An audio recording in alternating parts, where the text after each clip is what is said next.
Welcome to my channel. और देखो यहाँ पर हम लोग क्वेश्चन लेकर आए कंपाउंड इंटरेस्ट का। कंपाउंड इंटरेस्ट का बहुत सिंपल सा क्वेश्चन और सिंपल से अंदाज में आपको एक्सप्लेन करने वाला हूँ। ठीक है, तो चलिए स्टार्ट करते हैं सिंपल से अंदाज में इस वीडियो को भी। ठीक है, तो यहाँ पर क्वेश्चन क्या पूछा है कि अमाउंट ऑफ रुपीज 77,500 ₹7500 अगर मैंने बैंक में रखा, मान लो बैंक में रखा और उस पर कंपाउंड इंटरेस्ट 4% का है। कंपाउंड इंटरेस्ट कितना है? 4% का है। तो 2 साल बाद ये इसकी अमाउंट कितनी हो जाएंगी? मतलब अगर आप बैंक में रख रहे हो 7500 और मान लो कंपाउंड इंटरेस्ट उसके ऊपर 4% के हिसाब से लगा है। ठीक है, मतलब एक साल में 4% बढ़ेगा, फिर अगले साल वापस 4% बढ़ेगा। कंपाउंड इंटरेस्ट, सिंपल इंटरेस्ट की बात नहीं चल रही है। तो आपका अमाउंट 7500 से बढ़कर कितना हो जाएगा वो निकालना है। आपको क्या करना है, देखो सिंपल से बताता हूँ।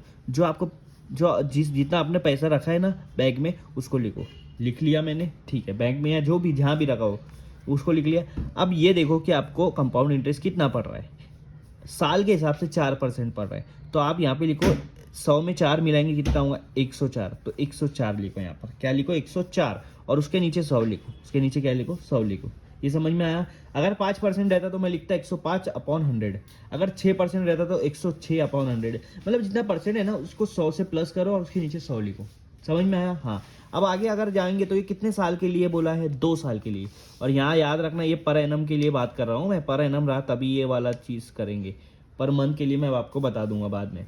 तो देखो ये क्या हो रहा है? 2 साल के लिए। अगर 2 साल है तो यहाँ पर ये जो आपने लिखा है इसको एक और बार लिखो, मतलब 2 बार लिखो।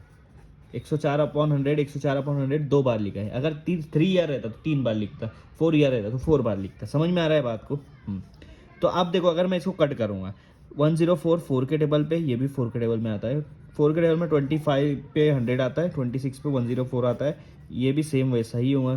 ठीक है, तो आपके पास बच रहा है 7500 मल्टीप्लाई 26 मल्टीप्लाई 26/25।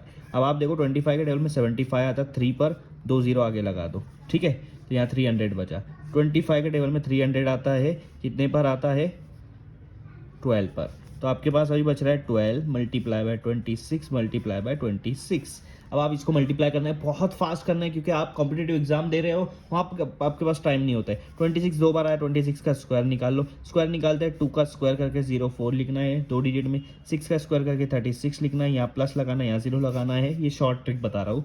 2 को 6 से मल्टीप्लाई करो 12 हो जाएगा। 12 को फिर 2 से मल्टीप्लाई करो 24 होगा, यहाँ लिख दो। इन दोनों को प्लस कर दो, आपको आंसर मिल गया 676। अब ये 676 इसका आंसर आया, लेकिन आप 12 उसको मल्टीप्लाई करना है। तो ये तो आप मल्टीप्लाई करते हैं 6 2 12, 2 या 1 या 7 2 14, 1 + 1 15, 5 या 1 या 6 2 12 + 1 13। फिर यहाँ 0 लगा के 1 से अगर कोई भी चीज़ मल्टीप्लाई होता है तो वही आता है 676। अब इन दोनों को प्लस करेंगे 2 5 6 1 7 8 और 3 11, 1 या 1 या ये आपका 6 है, 6 7 8 8112। आपका आंसर क्या आया? 8112 रुपीज़। मतलब 2 साल बाद आपका अमाउंट जो हो जाएगा 8112 रुपया हो जाएगा कंपाउंड इंटरेस्ट के हिसाब से। 8112 आपके ऑप्शन में डी है, वहाँ पे करेक्ट कर दो।